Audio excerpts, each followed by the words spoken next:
Welcome to this week's Sunday School class. Hopefully there won't be a major COVID setback this week, and next week we'll actually be back in our normal Sunday School lessons.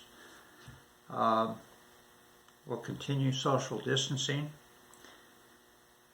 and so you may be in a different room, but for the first time since March 8th, we'll be having Sunday School in person at the church. So I'm really looking forward to that. Next week's lesson will start a new quarter and we'll be in Isaiah. Now, if you are by the church, swing by, get a new book, and be ready for class. It'll be great to be back in class with each other. Last week, Brother Scott covered the first part of the Song of Songs.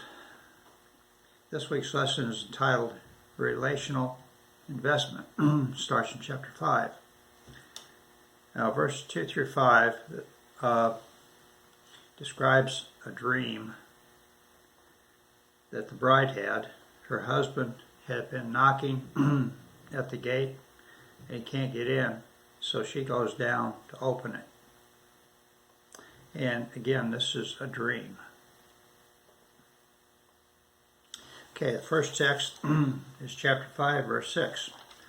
I opened to my love, but my love had turned and gone away. My heart sank because he had left. I sought him, but did not find him. I called him, but he did not answer. Okay, so she went downstairs to answer the gate, and she opened the door, and he was gone. He'd apparently left very quickly, and she searched frantically for him, but he couldn't be found. She called for him, but he didn't answer. He was gone.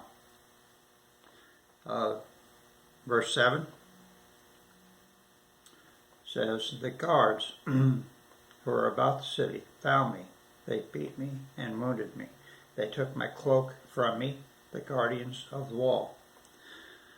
So her dream continues, and as the wife of Solomon, she wouldn't have been treated this way in real life. So that indicates, her rough treatment indicates that it is still a dream. She was out at night alone. The guards who were protecting the walls, watching the streets, found her as she looked for her lover. They beat her and left her wounded. Then they took her cloak from her and just left her. Now the cloak was outer covering, it was a jacket, a heavy jacket. Protect her from the cold, protect her from the heat, the sun. A cloak in these times was very important. It was the last means of protection from the elements. So she was emotionally wounded by not finding her husband, and she was physically wounded by the guards who were supposed to protect her. And again, it was a dream because the wife of Solomon, King Solomon, wouldn't have been treated this shamefully. Okay, verse 8.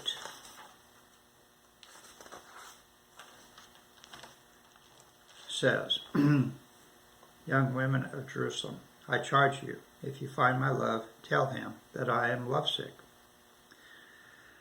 Okay.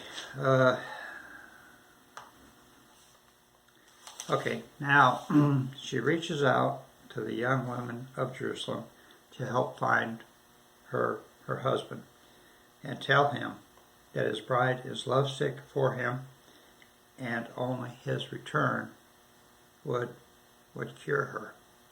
So now she's looking for him herself, and now she's recruiting young women of Jerusalem. Now, this book uh, is a love story. I probably should have said this early on, but it's a love story between King Solomon and a Shulamite woman who he found. He was out one day throughout his kingdom, and he was in a vineyard in Shulam, and which is about 50 or 60 miles north of Jerusalem, and he found this maid in a vineyard, and she was just gorgeous. She was very pretty, and he fell in love with her. So and he brought her into the castle and married her. So this is a love story. It's also, a lot of people say it's an allegory of God's relationship between himself and Israel, or the church. So it's a reflection of how God desires a relationship with us, the extent he would go to. I think there's two things, probably more, but I think there's two things that we really don't understand as humans. We don't understand the depth of God's love toward us, and we don't understand how God hates sin. And we don't understand really all that God is. How can our minds understand? How can our minds grasp someone who's eternal, all powerful, all righteous, all holy, all just? Our minds just can't grab that. So that's the backdrop of this book. Okay, now we get into verse 9. These are the friends, the women of Jerusalem, talking to the beloved, the woman. And the friends say, "What makes the one you love better than any other? Most beautiful of women, what makes him better than another, that you would give us this charge?" That's a very fair question. Her friends want to know more about her husband. It's a dream. They would certainly know that he's king. But they ask, what is so special? What is so different from other men, other husbands, other lovers, that you are so desirous of, so urgent in finding him? And if she hadn't already done this, it would cause her to sit back and to think about their relationship. What did make him different from other men? And of course, what makes it different is their relationship, their commitment to each other throughout the years, and the respect and love toward each other, that they would stay faithful to each other through the years. Okay, we get into verse 10 through 12.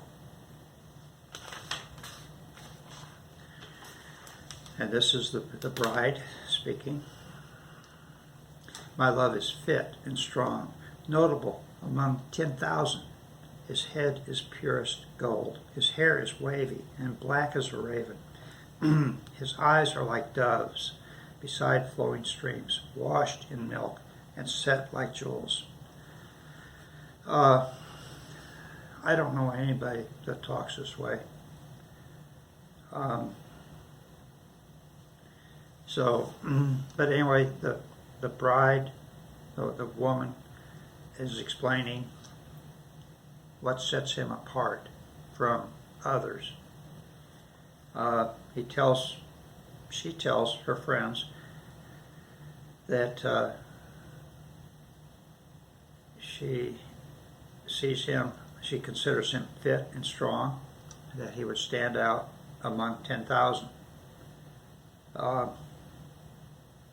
So he's an exceptional person.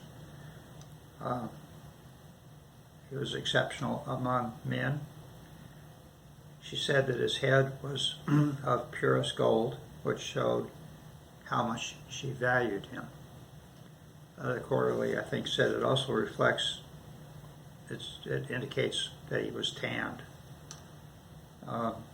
His hair was black and wavy, showing he was healthy, full of energy, full of vigor. Then she talked about his eyes. She compares them to doves, which symbolizes gentleness and tranquility, peace. And the quarterly said that the part where she compares his eyes being washed with milk and set like jewels refers to the whites of his eyes.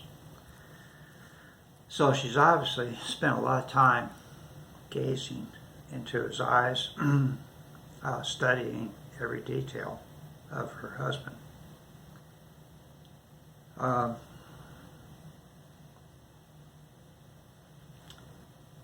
Then we get into the last text, verse 13 through 16. It's kind of a lengthy text. It says, his cheeks are like beds of spice, mounds of perfume. His lips are like lilies, dripping with flowing myrrh. His arms are rods of gold set with beryl. His body is an ivory panel covered with lapis lazuli. His legs are alabaster pillars set on pedestals of pure gold. His presence is like Lebanon, as majestic as the cedars. His mouth is sweetness. He is absolutely desirable. This is my love. This is my friend, young women of Jerusalem. Okay, I think this really should be taught by somebody who is much more romantically inclined. It's kind of thick in some places. Okay, so she continues to try to describe him. And she said that his cheeks are like beds of spice, mounds of perfume. I guess she's trying to explain how he smells, his scent, his cologne. And she describes how healthy he looks. She compares his lips to lilies. Now, they obviously weren't white, or he'd be dead. But she implied that they were as perfectly formed as the lily is among other flowers. His lips were dripping with myrrh, which is used in fine oils and perfumes. His arms were like rods of gold set in beryl, showing he was well tanned. Beryl was a precious stone that resembled an emerald. His stomach was like an ivory panel. It was rock hard, smooth. His legs reminded her of alabaster or marble pillars. This guy must have been a bodybuilder. He stood like the cedars of Lebanon, tall and strong. Verse 16 tells that his mouth was sweetness. Probably referring to his kisses and what he spoke to her. Everything about him was absolutely desirable to her.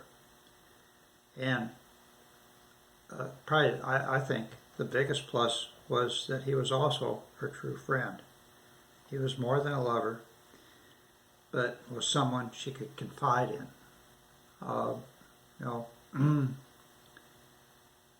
Beauty comes and beauty leaves. But friendship lasts, hopefully lasts forever. That you can have somebody you can talk to, you can confide with. You can share your hopes, your fears, and they're not going to ridicule or make fun of you. They could count on each other as the years went by, through bad times as well as good. Sometimes the good times are harder to go through than bad.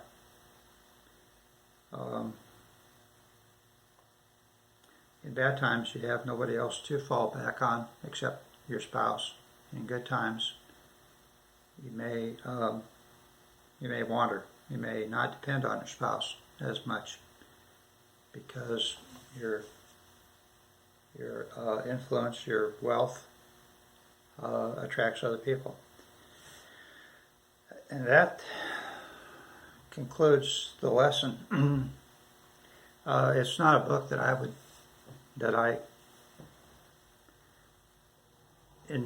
I seek out to study because of its drippingness. But one thing that's always interested me is the Jewish nation, the Jewish culture, the people, the history. What other people have survived this many years, this many direct assaults on them? And one thing that I'm interested in is the Jewish wedding. The Jewish wedding had two parts. It had the betrothal part and then the wedding part. The betrothal part was between two sets of parents, the bride's parents and the groom's parents. And the groom's parents would approach the bride's parents and say, our son wants to marry your daughter. How can we make this happen? And they would negotiate, and the groom's parents would pay the bride's parents a fee. They called it the bride price. And they were considered to be betrothed. And the husband would, I think always, the husband would meet the bride, and then he would go away. And he would prepare a place for her to live. Now usually it was just an add-on or a room in the family's area, house area. You know, they may have a spot of land, and they just build on as the family expands. They build on, and when that place is ready, then he goes back for his bride. And that's why there's a story about the wise virgins, that some were ready at midnight with oil and some were not. The foolish ones did not have oil. When the groom came at midnight to get his bride, they weren't there, and the bride was ready with extra oil, and she left with her groom. So after this house, this place, this room, this add-on is finished, the groom goes and he gets the bride, and they come back and have a 7-day feast to celebrate this wedding. And then they consummate the marriage, and they're considered to be married. They're man and wife. That's why when Jesus was announced to be coming to Mary, it was so critical that Joseph accepted her. If anything, he brought shame upon himself instead of Mary, because everybody would think that she was not a virgin. You know, that's not the way things work. You can't be a virgin and a mother at the same time, except if God's involved. But Joseph stood up for Mary and accepted her because God told him to. Otherwise, they could have had Mary just stoned on the spot. as being an adulteress.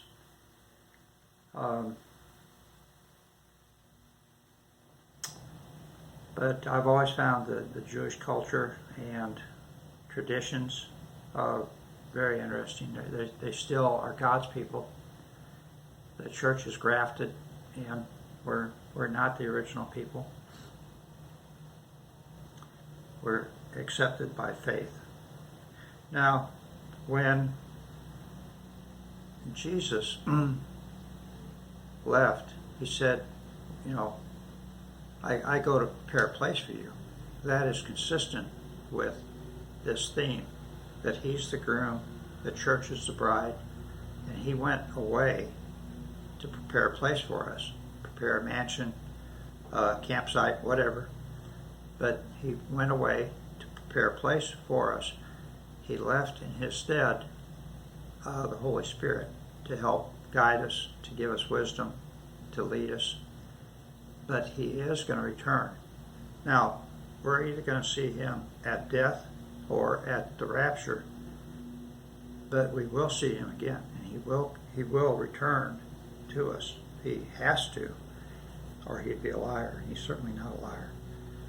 But this whole comparison with the Jewish wedding, to me, has always been very interesting, very fascinating. But that concludes this book. I'm glad we were able to do it in 2 lessons and not even more. But next week, we're going to be studying Isaiah. It's going to require a lot of reading between weeks because it's a big book. It's a great book. Can't wait to get in it. And it's relevant to today. So that concludes the lesson. Remember, next week we meet as a class here. I'm looking forward to it. Hope you all have a good week.